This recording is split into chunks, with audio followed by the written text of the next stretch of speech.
We are officially in the dog days of training camp for the Carolina Panthers. 1 week in, we're all sitting here desperate for some answers, a depth chart, and some actual football. We'll break down what happened in day 7 of Carolina Panthers training camp right here on Locked On Panthers. You are Locked On Panthers, your daily Carolina Panthers podcast. Part of the Locked On Podcast Network, your team every day.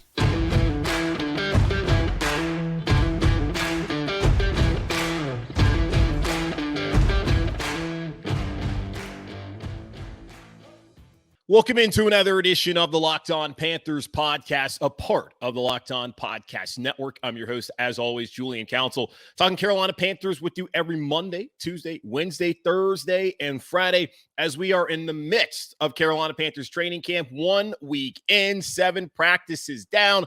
To check out all the episodes here on Locked On Panthers, make sure to watch and subscribe to our Locked On Panthers YouTube channel. You can also check us out wherever you get your podcasts, Apple Podcasts, Spotify, and all the rest. Just be sure to rate, review, and subscribe so you don't miss a single episode of the show. And be sure to follow me, Julian Council, on Twitter at Julian Council. Very easy. Just at me at Julian Council or DM me at Julian Council to participate in our weekly Friday mailbag. And by the way, tomorrow is Friday, so go ahead and get those questions into me right now as you're watching or listening to the show so I can get those out there and answer them tomorrow afternoon. And that's usually when I record it around 4 o'clock on Thursday. So that's kind of the deadline. Get those questions into me. And if you're ever late for a question, I might incorporate into a show like I did on Monday with a few questions I didn't get in on time, or I'll just answer it the following week. But things are changing every day at Carolina Panthers training camp. And by the way, today's episode of Locked On Panthers is sponsored by BetterHelp. It's not a crisis line. It's not self-help. It's professional therapy done securely online, available to people worldwide. And they have a special offer for my listeners. That means you get 10% off your first month at betterhelp.com/locked on. That's betterhelp.com/locked on for 10% off your first month with BetterHelp. But as I was saying, it is we're a week in to the Carolina Panthers training camp down at Wofford College in Spartanburg. We're all excited. We're all happy that football is almost here. And Thursday night, we'll have the Hall of Fame game. I don't know who's playing in the Hall of Fame game. I'm also not going to watch the Hall of Fame game. Maybe I'll tune in for just a little bit, just to get a little bit of that smack that we call football here in America. But right now, I'm just like, I need actual games. And I tell you this, like, I'm excited that we at least have things to talk about. There's actual news, but in a way, though, there's really not too much that we're getting out of these training camp practices so far as actual answers to what this team might look like. Like Matt Rhule, as he does every day, spoke to the media on Wednesday, and he was asked about, hey, you guys looking like you're going to be able to stop the run this year? And he says, I don't really know yet. We're going to have to see what we look like in the scrimmage on Saturday in the ensuing weeks before I can really answer that question. And people ask Matt Rhule, like, hey, who's going to be the starting quarterback? I'm not trying to rush into any decision. I'm going to drag my feet on this is basically what he said, not verbatim, but what he said and pretty much what he's doing. And when it comes to other competitions, like at center between Bradley Bozeman and Pat Elflein, he's just going to let all that stuff kind of play out right now, which means that we all have to sit here and be patient. And I hate that. You get to this point of the year, you're ready for football to be here, you're happy that it's back in a way, but then it's like, well, we're not going to set the depth chart just yet. We don't have our first personnel meeting until Thursday when I'm going to sit with my coaches and Scott Fitterer, which is today. And I'll have a walkthrough on Thursday. They're not off, but they'll have a walkthrough. The media won't be there. There won't be any media session, all that kind of stuff. What they usually do is they get out there 8 o'clock or so, have the walkthrough, then they practice at 8:30 and get out of the heat by about noon. And then some guys got to do press conferences. The rest just go out there and hang out in Wofford in their beautiful, luxurious dorms there at Wofford College, which I've seen before because I did tour that school way back in the day. Never went, of course, Elon alum. So that's really what we got going on. Not a whole lot. But I think the only thing you can really take away from what Matt Rhule said, and by the way, Christian McCaffrey and Matt Ioannidis both took vet days to rest. Ioannidis, the first-year Panther, after spending the majority or the beginning of his career with the Washington Redskins, then football team, now Commanders. He was maybe a Commander for even like 10 minutes before coming here to Carolina. And McCaffrey, as we all know, the Carolina Panthers are trying to be careful with him and find a way to keep him healthy through this 17-game season upcoming here in 2022. But really, the only takeaway from what Matt Rhule had to say, and we'll get into the Ickey Ekwonu of it all, as that was a conversation that we had the other day. Heard from Taylor Moton also about Ickey and his development, and there might be a parallel between those two, and a good reason why Carolina Panther fans might be able to just sit back for a second, take a deep breath, and not be too concerned about whether Ickey's going to start week 1 or not. In due time, as I told you the other day, it'll work out. But I'm going to talk about that here in just a moment. But really, for Matt Rhule, and this is kind of a lesson for all of us, as he's not going to rush into any decisions. Like, this is a important third year. He's talked about how he has a staff finally the way he wants it to be. And he was told by coaches before that usually takes 2 to 3 years to have the staff in the right position in the right spot for you to go out there and compete. When he came here back in 2020, we looked at the division. We knew that Drew Brees was eventually going to leave New Orleans. We figured that Tom Brady would retire at some point. He did retire, then he decided to come back in Tampa. At the very least, the Buccaneers have lost 3 of their starting offensive linemen from a year ago. Now that Ryan Jensen apparently is going to be out for the season, unfortunately, their center down there at Tampa, they have a new head coach as Bruce Arians retired, and now Todd Bowles is the head coach up there or down there geographically in Tampa Bay. So there's been some change, and Sean Payton is no longer with the New Orleans Saints. I don't think that was something that we thought was going to happen back in 2020. But back when Matt Rhule was hired, the thought process, I think, for any reasonable Carolina Panthers fan was that it was going to take some time. That year 1, no expectations. Again, don't understand why a lot of people got as upset as they did about Teddy Bridgewater being Teddy Bridgewater. Either way, year 2 started off great. The expectations, though, weren't necessarily that high. There was an expectation to be better than 5-11 and not to lose 7 straight games at the end of the season after getting back to 5-5 and having Cam Newton briefly bring back the rays of sunshine and I guess the pride to the Carolinas. Last season should have been better. But really, going back to 2020 in January when he was hired, the expectation was come year 3, that needs to be the time where the Carolina Panthers are ready to compete in the NFC South. And I look at the injury to Jensen, as on Wednesday we celebrated Thomas Edward Patrick Brady Jr.'s birthday, the greatest living American, whatever. I look at Tampa Bay and what they lost now on the offensive line. So 3 new starters on the O-line this year. Chris Godwin, he's got to come back from a knee injury. Yeah, they brought in Julio Jones. Just look at what Julio Jones has done the last couple of years. He's way out of his prime. Don't expect him to be a threat. Leonard Fournette, showed up not in shape. We'll see how that works out the rest of the season. I'm sure it'll be just fine. But Tampa Bay, to me, can be susceptible to not winning the division this year. And what Carolina has working with him, with Baker, and a connection he has with these receivers early on so far in training camp. And Robbie Anderson spoke to the media today or on Wednesday as well and talked about, that throw, that play that they had on Tuesday. There is something here, man. And I understand in a way why Matt Rhule is not trying to rush to make any decision on a depth chart, because there actually are decisions to make. Like on the offensive line, we all know how we want it to look like, and we know how it's likely going to shape up, but they do have depth. At corner, past the top 3 guys that we talked about yesterday, in particular CJ Henderson and his emergence, there is some quality depth back there, and there's some quality competition. There's a competition at long snapper. There's competition throughout the roster, which has allowed this organization, and Matt Rhule in particular, to actually take their time and evaluate what's right there in front of them. Now, some of them will be obvious, and I want to be confident that he'll make the right decisions. They might not work out the way you want them to immediately, but in time, it will all work out. So to me, looking at the rest of the division and what recently has happened in Tampa Bay, I can understand why Matt Rhule can have the patience of waiting to make decisions. You're only a week in to training camp anyways. You don't need to put out a depth chart today. You don't need to put one out tomorrow, or maybe next week. We'll find out just based off of what it looks like when they go up to Washington for the first preseason game. So for me, listen to Matt Rhule on Wednesday. The only takeaway I have is he's not in a rush. He's going to let it play out. He feels good about his team. I feel good about this team. And I look around. Atlanta's not going to be a threat. New Orleans, they're gettable. And Tampa, they don't look like the world beaters like they were last season and even the year before when they didn't even win the division, but did win the Super Bowl. Now, there's one other thing to take away from what Matt Rhule had to say over on Wednesday down in Wofford. It was about Ickey Ekwonu. I said to y'all the other day, we got to be patient with the offensive line. Like, there's a lot of competition there.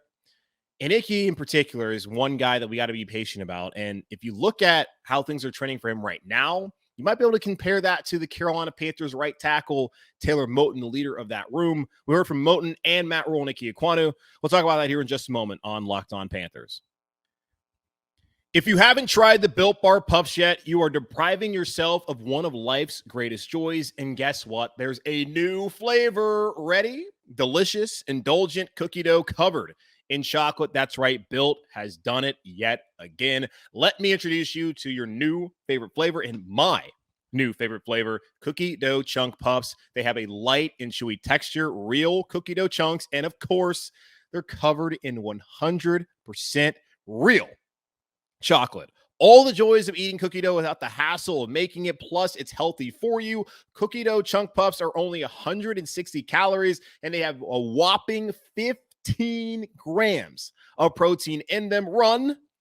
Don't walk to Built.com to snag a box for you and your family. It will be the perfect treat, or you could find a really good hiding place and just hoard them all for yourself like I do back at my home. I also live by myself, so it's very easy to do that. Either way, go to Built.com right now and use promo code LOCKED15 and get 15% off your first order. Use promo code LOCKED15 for 15% off your first order at Built.com. Any of y'all who watched me the night the Carolina Panthers drafted Ickey Ekwonu saw that I was damn near brought to tears that the organization finally did what I have been banging the table for them to do for years in drafting a left tackle in Ickey, a hometown kid, might have gone NC State, whatever. Dave Dorn's done a great job producing NFL talent the last couple years, but I was stoked.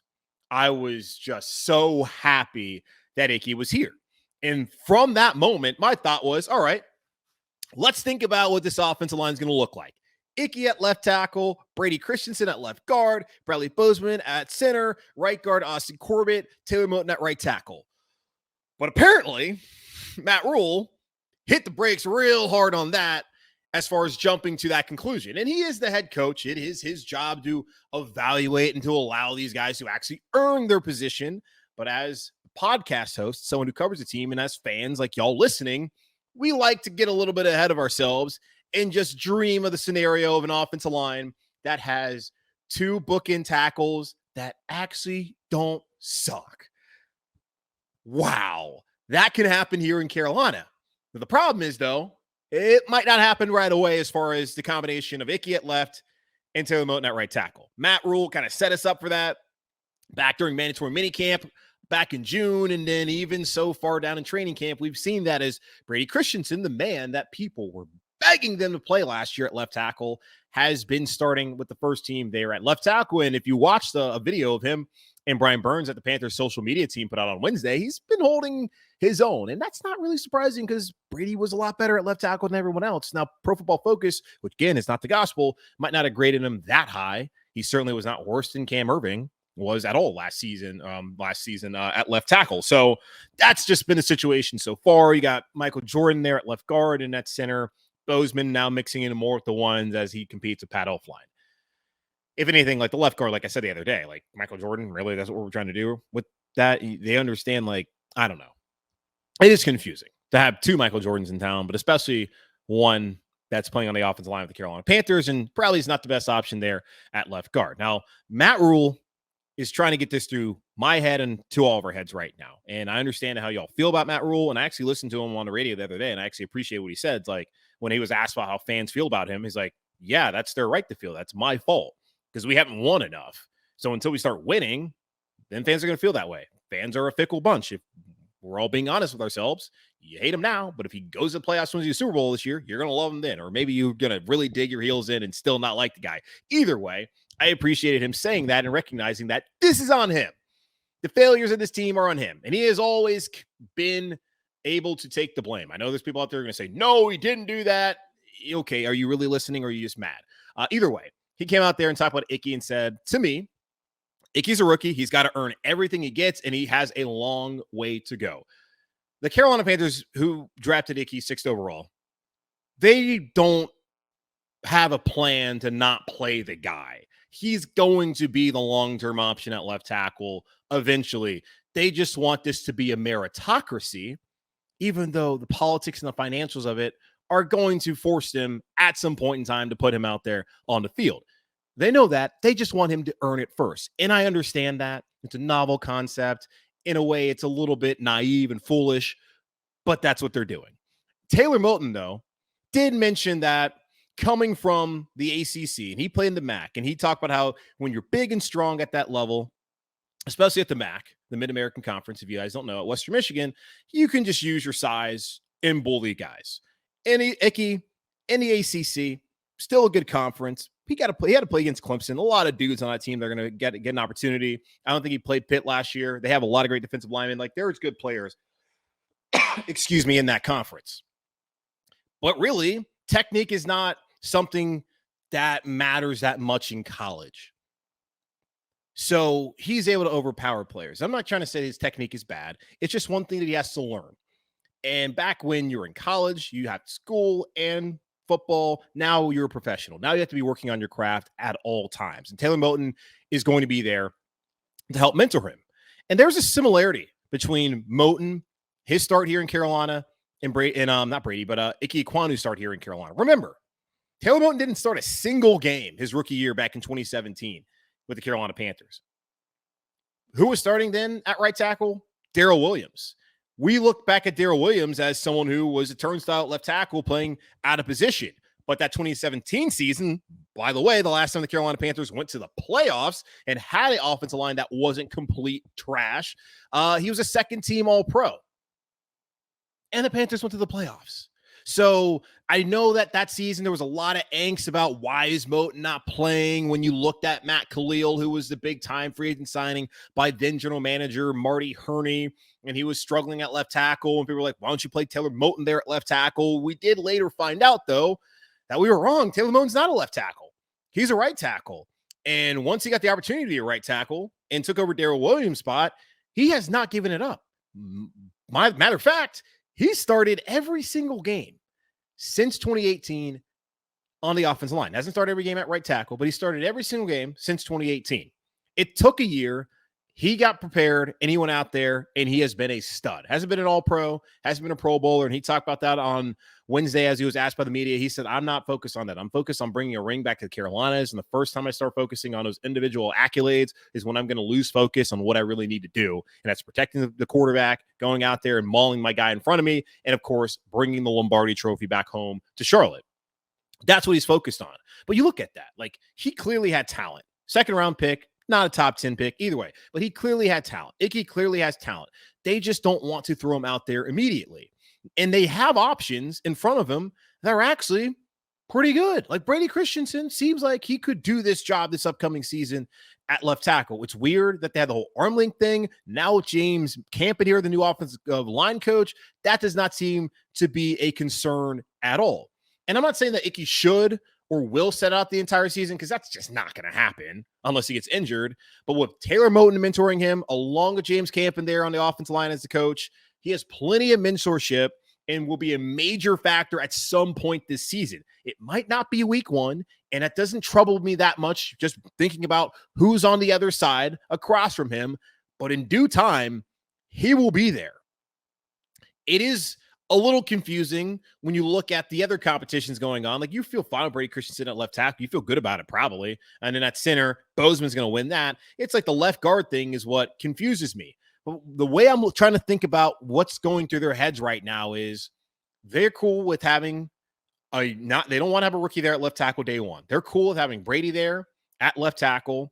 Then they like the veteran presence that they're going to get at left guard, whether it be Michael Jordan or Pat Elflein or Bradley Bozeman, and then what you're going to get at center with a veteran in either Bozeman or Elflein. Like, they apparently would rather go with veterans than to start day one of Ickey at left tackle. And that's not really dissimilar from anyone else out there in the National Football League. Especially when Ron Rivera was here, and he was here back with Taylor Moton, and people were yelling at Ron to go out there and do this and do that. It sounded like Ron actually did the right thing that season, and the team had success that year. I think eventually Matt Rhule will do the right thing. So I just think for us, all of us out there, me included, who are excited about Ickey, want to see him out there and play, we just got to remain patient. It's going to work itself out. The offensive line situation is the best it's been, again, since like 2017, and probably better even than that season, as there's some real quality depth on this O-line, and we're sitting here clamoring for a rookie top 10 pick to play, and we don't even know how he's going to actually fare in the NFL. That's just kind of how much talent this team has right now. So I'm excited to see what Ickey looks like, but I appreciate what he has in Taylor Moton and James Camp and even Matt Rhule, looking out for his best interests, allowing him to learn his technique, come along slowly, and then in due time, he will be that guy. So there's a lot of similarities to when Moton came in and when Ickey came in. If Ickey can have the same impact that Moton's had, but a little bit earlier, the Carolina Panthers should be set for a while there at both tackle positions. So the Panthers will be off, at least if no longer, not off, they won't have shoulder pads on Thursday, the walkthrough and all that kind of stuff. Scrimmage, though, coming up on Saturday. We'll talk about some things that I'm interested to see once that happens Saturday afternoon over at Wofford. We'll talk about that here in just a moment on Locked On Panthers. Life is full of twists and turns, and it's important to show up for yourself through it all. BetterHelp Online Therapy will assess your needs and can match you with your own licensed professional therapist in less than 48 hours. It's been a crazy last couple of years. I know people are going through a lot, and it's never a bad time to go out there and find somebody to talk to. It's not a crisis line. It's not self-help. It's professional therapy done securely online, available to people worldwide. You can log into your account anytime and send a message to your therapist. You can schedule weekly video or phone sessions so you don't have to be on camera if you don't want to. And getting therapy every week is as easy as a few clicks on your laptop or phone. With therapy, sometimes it can take a few tries to find the right fit for you. BetterHelp makes it easy on you and free to change a therapist if needed. It's more affordable than traditional offline therapy, and financial aid is available. BetterHelp is a great way to invest in yourself. In fact, so many people have been using BetterHelp that they're recruiting additional therapists in all 50 states, and they have a special offer for my listeners. That means you listening and watching the show right now. You can get 10% off your first month at BetterHelp.com/LockedOn. That's 10% off your first month of online therapy at BetterHelp.com/LockedOn. As Matt Rhule mentioned on Wednesday when speaking to the media, the Carolina Panthers will not be in pads on Thursday, as they will go through a walkthrough and prepare themselves for a scrimmage over on Saturday at Wofford. Of course, they'll be back in pads on Friday morning and afternoon, but the real scrimmage will take place on Saturday before having another day off on Sunday and allowing guys to get back home if they want to here in Charlotte. And here's what I really want to see. And this is the first true scrimmage that they've had this season. And having the pads on is important. This is where you're going to get to see more about the offensive line competition. We talk about Ickey. We talk about Brady. We want to see Ickey there. We would love to see Brady slide in or have Ickey slide in. Hell, who cares? Just get those two guys both on the field at the same time. That's when guys can start separating. Matt Rhule's talking about how he wants to be patient. I understand he's afforded that patience to do that just based off of the depth that they actually have on this roster compared to the last couple of years. They haven't had as much talent, as much depth on the roster as they do now. So I can understand where he's coming from. And they're going to have their first personnel meeting today on Thursday, and they're going to figure out who slots in where they're trying to prepare guys for next Saturday when they head up to Washington to face Ron Rivera and the now Washington Commanders for the first preseason game and what that's going to look like. But for now, they need to figure out where guys slot in. And I'm excited to see what the offensive line competition looks like when they actually are going ones versus ones, hat on a hat down there at Wofford. Especially, too, at wide receiver. We've heard a lot about C.J. Henderson. We've heard a lot about what Dante Jackson's done. And there's some guys who are banged up, like Duke Dawson, who was just signed last Friday to fill the spot that Rashawn Melvin left open once he retired. He was in a red jersey. Keith Taylor's in a red jersey. Great opportunity for Stan Thomas Oliver, Kalen Barnes, Chris Westry, those three guys to show that they can step up and be quality players. And even Miles Hartsfield as well, who I assume will probably step into that nickel role with J.C. Horn likely still going to be sidelined come Saturday during that scrimmage. But those three, I mentioned Westry, Barnes, Thomas Oliver, that's their chance now to kind of take that next step, as they have two guys who are vying for those positions alongside them in that cornerback room. You look at quarterback as well.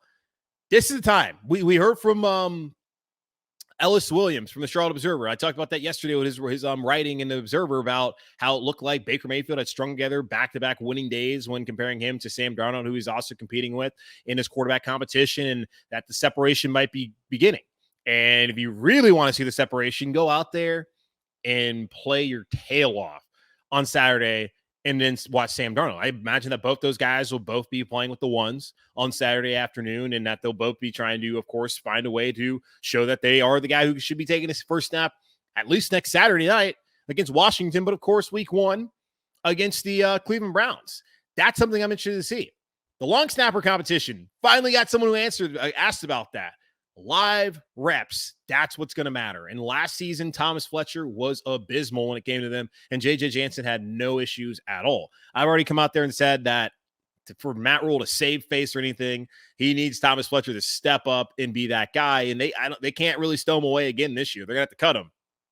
And not a great situation. I don't know how many teams out there are going to be wanting to go pick up Thomas Fletcher if that does happen, but still, you spend a 6th-round draft pick on a player who you thought would be your long snapper, I'm sure, for the next 10, 15 years, like J.J. Jansen has done here in Carolina, the oldest player on the team and longest tenured Panther. But so far, that has not worked out. I'm interested to see what it looks like now. Zane Gonzalez, I've heard, also has missed a couple kicks so far, and that's somewhat concerning. I have mentioned to y'all that Zane has been up and down, as a mess up my hat, and up and down, all that kind of stuff in his career. And the Panthers rewarded him with a new contract. My hope is that he continues to play well, kick well. So plenty of things to look out for coming up on Saturday as the Panthers have their first scrimmage down there at Wofford. If you can get out there, I think you can get out there. I'm sure it's open to the public. Go check it out, because that will be a fun little situation there on Saturday down at Wofford in Spartanburg, South Carolina. But that's going to wrap up this edition of the Locked On Panthers podcast, a part of the Locked On Podcast Network, hosted by yours truly, Julian Council. Again, guys, make sure to watch the show and subscribe to the show on the Locked On Panthers YouTube channel, and check us out wherever you get your podcasts, Apple Podcasts, Spotify, and all the rest. Just rate, review, and subscribe so you don't miss a single episode. And be sure to follow me on Twitter at Julian Council, because tomorrow is Friday, which means the weekly Friday mailbag is back here on Locked On Panthers, either at me or really just go ahead and slide in those DMs. Don't get crazy, though, at Julian Council, and I'll get to your question on Friday. Get them in by at least 4 o'clock Eastern Standard Time here in the United States, so you get that question in. If not, it might come on the show next week or be on next week's edition of the weekly Friday mailbag. In the meantime, y'all, take care, be safe, be happy, be whole. As always, keep pounding, and I'll talk to you on Friday.